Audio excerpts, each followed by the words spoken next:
Magandang umaga sa ating lahat. Ngayong Lunes, December 8, 2025, Solemnity of the Immaculate Conception. Ako ang inyong independent weather forecaster, nag-uulat batay sa opisyal na datos mula sa PAGASA. Narito ang pinakahuling update sa lagay ng panahon ngayong umaga.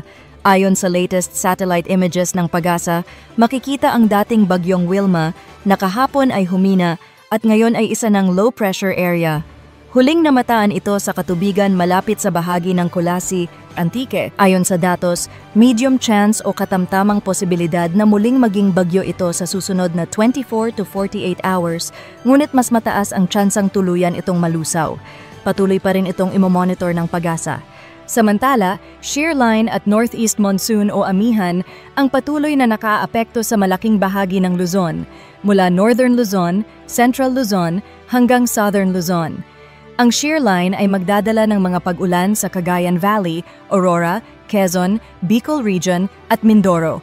Ang amihan naman ang magdudulot ng mga pag-ulan sa Central Luzon, Calabarzon, Metro Manila at Batanes.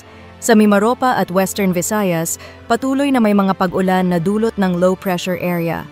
Sa malaking bahagi naman ng Visayas at Mindanao, inaasahan ang maaliwalas na panahon, maliban sa posibilidad ng localized thunderstorms lalo na sa hapon at gabi. Sa linggong ito, patuloy ang malamig na panahon sa Northern at Central Luzon dahil sa amihan. Sa Visayas, Western Visayas, maulap na may pag-ulan dahil sa low pressure area.